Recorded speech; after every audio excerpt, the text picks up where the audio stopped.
नमस्कार, आप देख रहे हैं पीपल वर्सेस पॉलिटिक्स। मैं हूं वाई शिवम। जंतर मंतर पर पहलवानों का धरना खत्म नहीं हो रहा है। 1 महीना होने को है, लेकिन अभी तक सरकार के कानों पर जू नहीं रेंगी। बीजेपी सांसद बृजभूषण शरण सिंह के खिलाफ अभी तक कोई एक्शन नहीं लिया गया है। वो मौज से इंटरव्यू दे रहे हैं और पहलवानों के मनोविज्ञान को तोड़ने की कोशिश कर रहे हैं।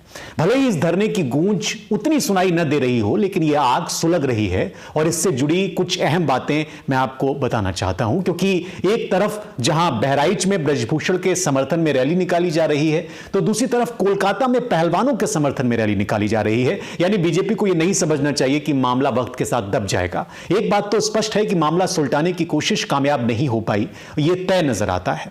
राकेश टिकैत ने अभी एक बहुत महत्वपूर्ण बात कही। उन्होंने कहा कि महम 24 पर खाप पंचायत होगी। उत्तर प्रदेश हरियाणा के सभी खाप जनप्रतिनिधि इसमें जमा होंगे। महम में आगे का फैसला लिया जाएगा। कुछ पत्रकार भी उन्होंने कहा कि उल्टे सीधे सवाल पूछकर मुद्दे को गलत दिशा में ले जाने की कोशिश कर रहे हैं, भटकाने की कोशिश कर रहे हैं। पहले जातियों में बांटा गया, उसके बाद आंदोलन को स्टेट का मुद्दा बनाया गया और अब लड़कियों के मनोवैज्ञानिक दबाव को उनके ऊपर बनाया जा रहा है, जिससे कि वो न्याय से दूर हो जाएं। लेकिन ऐसे में सांसद की अकड़ पर कोई असर नहीं हुआ है, कोई असर नहीं हुआ। अभी हाल ही में एक इंटरव्यू दिया बृजभूषण सिंह ने खिलाड़ियों को लेकर और कई तरह की बातें कही। बृजभूषण ने खिलाड़ियों के मेडल लौटाए जाने की बात पर एक तीखी कड़ी टिप्पणी की, आपको भी बुरा लगेगा। उन्होंने कहा कि मेडल की कीमत तो 15 रुपए है, अगर वापस ही करना है तो करोड़ों रुपए की नगद इनाम वापस किए जाएं। उन्होंने कहा कि जो पैसा फेडरेशन ने, सरकार ने, जनता ने उन्हें दिया है, गांव-गांव में जो मान सम्मान उनका हुआ है, जिसकी कीमत कई करोड़ रुपए है, ये वापस करें, तब मेडल वापस माने जाएंगे। इस खेल की बदौलत नौकरी मिल गई है, नौकरी वापस करें। मेडल लौटा देने भर से क्या होगा, सारा पैसा ब्याज समेत वापस लौटाएं। ये इस बात पर कहा उन्होंने जब कहा गया कि पहलवानों ने कहा कि हम अपनी मेडल लौटा देंगे। पहलवानों को बड़ी बुरी लगी बात। उन्होंने कहा कि जिंदगी भर की कमाई बृजभूषण ने सिर्फ 15 रुपए आंकी है। अंदाजा लगाइए आप बृजभूषण की सोच का। ऐसे में सवाल यह है कि बृजभूषण शरण सिंह कोई संत हैं क्या, देवता हैं क्या, है वो? ऐसा क्या है जिसकी वजह से पहलवानों के विरोध से मुंह फेरे बैठी हुई है सरकार और बीजेपी और प्रधानमंत्री नरेंद्र मोदी मन की बात कार्यक्रम में पहलवानों का जिक्र तक नहीं करते? हां, यह संदेश जरूर उन्होंने अपने 100वें संस्करण में दिया कि वो महिलाओं की बात करना चाहते हैं, महिला सशक्तिकरण की बात करना चाहते हैं और उनके पार्टीजन इसमें कोई ऐसा काम ना करें जिससे कि महिलाओं को परेशानी हो। बीजेपी ने इस मुद्दे पर सोच समझकर चुप्पी साधे हुए है, कोई यूं ही नहीं है। अपने मासिक रेडियो कार्यक्रम के 100वें संस्करण में मोदी ने एक तरह से चुप्पी तोड़ी, लेकिन इस विवाद का सीधा कोई जिक्र उन्होंने नहीं किया, हालांकि वो कर सकते थे। उन्होंने कहा कि हमारी सेना या खेल जगत से महिला सशक्तिकरण की सैकड़ों प्रेरक कहानियों का हवाला मिलता है। उन्होंने कहा कि बेटी बचाओ बेटी पढ़ाओ योजना की शुरुआत उन्होंने हरियाणा से ही की। उन्होंने उस कार्यक्रम में हरियाणा की रहने वाली बीवीपुर की पूर्व सरपंच सुनील जागलान से भी बातचीत की थी। उन्होंने बेटी के साथ सेल्फी अभियान भी शुरू किया था। मोदी जी ये बताने की कोशिश कर रहे थे दरअसल कि उनकी सरकार का महिलाओं के साथ कितना गहरा रिश्ता है, महिला सशक्तिकरण में एक शानदार रिकॉर्ड है और इसे उनके पार्टी के नेताओं के कथित कुकर्मों से कलंकित नहीं किया जा सकता, ये उन्होंने अपने कार्यक्रम में कहा। अब लड़ाई पहलवानों के बोल बनाम मोदी के बोल के बीच है और ये बड़ी दिलचस्प लड़ाई। एक सर्वे के बारे में मैं आपको बताना चाहता हूं, गौर करिएगा। 2019 के लोक नीति CSDS के एक सर्वे के मुताबिक ये कहा गया, सर्वेक्षण में ये कहा गया कि बीजेपी को वोट देने वाली महिलाओं का जो प्रतिशत 2014 के चुनाव में 29% था, 19 में वो बढ़कर 36% हो गया। कांग्रेस के लिए ये आंकड़ा 20% और 19% रहा। 14 में कांग्रेस को वोट देने वाली 11% महिलाओं ने 2019 में बीजेपी को वोट किया था। तब यह हालत है। प्रधानमंत्री मोदी ने मन की बात कार्यक्रम में महिला सशक्तिकरण के लिए खुद को सामने रखकर और अपनी महिलाओं के लिए पहल को सामने रखते हुए अपनी पार्टी और सरकार को पार्टी सहयोगियों के जो कथित कृत्य हैं उनके बारे में बताया था, उनके कृत्यों से एक ढाल बनाने की कोशिश की, क्योंकि यह बात बृजभूषण सिंह के अलावा हरियाणा के मंत्री संदीप सिंह के केस में भी लागू होती है, एक नहीं है। संदीप सिंह पर भी एक महिला कोच का यौन उत्पीड़न करने का आरोप लगा, बाकायदा हंगामा हुआ, खूब आरोप लगे और उन्हें भी हरियाणा के मुख्यमंत्री मनोहर लाल खट्टर और पार्टी नेतृत्व का समर्थन मिलता रहा। यह हमें इस सवाल की ओर लाता है, इस सवाल की ओर लाने की जरूरत महसूस होती है कि बीजेपी अपने नेताओं के कथित गंभीर अपराधों पर चुप्पी क्यों साध लेती है, मौन से बचाव क्यों करती है।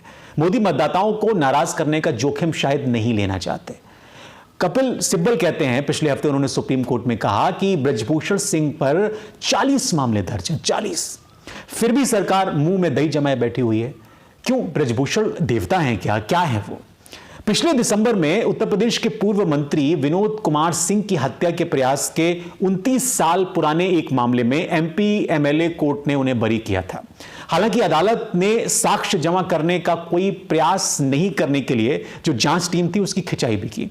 अभी हाल ही में टेनी को बरी कर दिया इलाहाबाद हाईकोर्ट ने। टेनी के बारे में लखीमपुर में क्या हुआ सबने देखा, सब जानते हैं। और ब्रजभूषण सिंह ने कैमरे पर खुद स्वीकार किया है कि मेरे जीवन में मेरे हाथ से एक हत्या हुई है, लोग कुछ भी कहें इसको, मैंने एक हत्या की है। अंडरवर्ल्ड डॉन दाऊद इब्राहिम के लोगों की मदद करने के आरोप में 1990 के दशक के मध्य में उन्होंने आतंकवादी और विघटनकारी गतिविधि अधिनियम, यानी जिसको शॉर्ट में टाडा पढ़ते हैं, उसके तहत कई महीने जेल में भी बिताए हैं। ब्रजभूषण शरण सिंह 3 अलग अलग निर्वाचन क्षेत्रों, जिसमें गोंडा है, बलरामपुर है और कैसरगंज है, यहां से 6 बार लोकसभा का चुनाव लड़े, हर बार जीते। और आसपास के 2-3 निर्वाचन क्षेत्रों में जो राजपूतों के बीच उनकी पकड़ की बात की जाती है वो राम जन्मभूमि आंदोलन का भी हिस्सा थे और बाबरी विध्वंस मामले में आरोपी भी वो थे।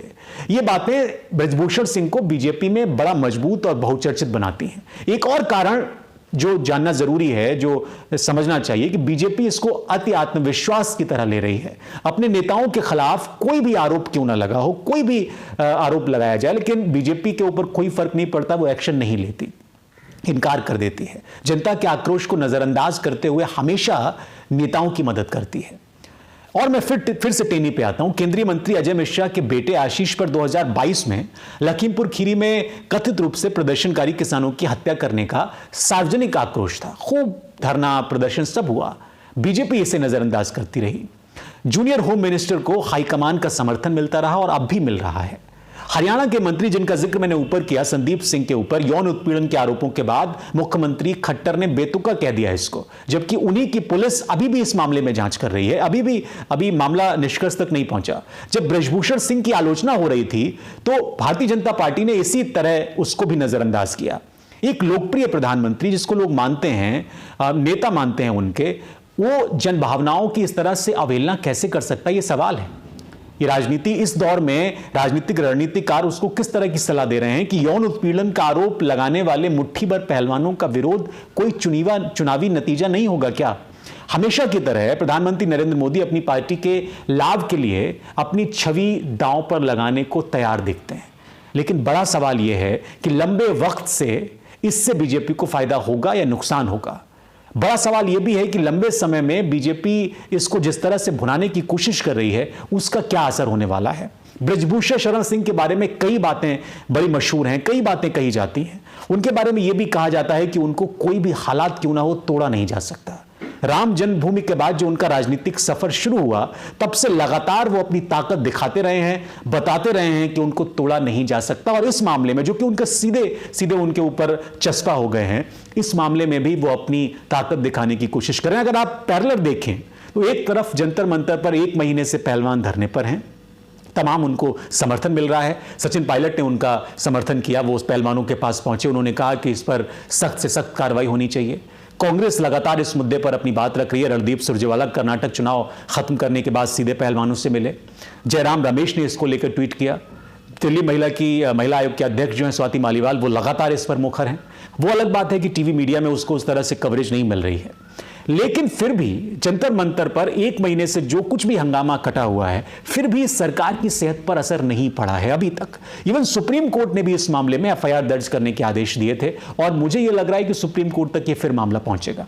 ठीक इतर इसके दूसरी तरफ अगर आप देखें, ब्रजभूषण शरण सिंह पिछले 27-28 दिनों में अगर आप उनका पूरा रिकॉर्ड देखें तो कोई भी उनके ऊपर फर्क नजर नहीं आता। चाहे वो एक टीवी चैनल को दिए इंटरव्यू में बौखलाहट उनकी नजर आना हो, चाहे वो अभी हाल ही में जो उन्होंने मेडल का जिक्र किया जिसमें पहलवानों ने कहा था कि मैं अपने मेडल लौटा रहा हूं, तो उन्होंने कहा कि मेडल की औकात क्या है, 15 रुपए उसकी कीमत होती है, आप वो पैसा लौटाइए जो उनको दिया गया। उनकी अकड़ कम नहीं हुई है। इस अकड़ के पीछे अपने कारण हैं। इस अकड़ से यह भी साबित होता है कि ब्रजभूषण शरण सिंह सीधे सीधे ये मानते हैं कि संविधान उनके लिए ठेंगे से, उन्हें इससे कोई फर्क नहीं पड़ता।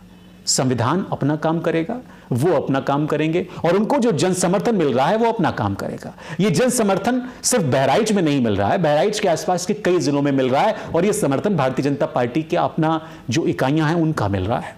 लोगों में आक्रोश है, अब आक्रोश जीतेगा या अकड़ जीतेगी, ये बहुत महत्वपूर्ण सवाल है और हम लगातार इस बात को कह रहे हैं, मुखरता से कह रहे हैं, प्रमुखता से कह रहे हैं कि पहलवानों के आरोपों पर जवाब देने की जरूरत है।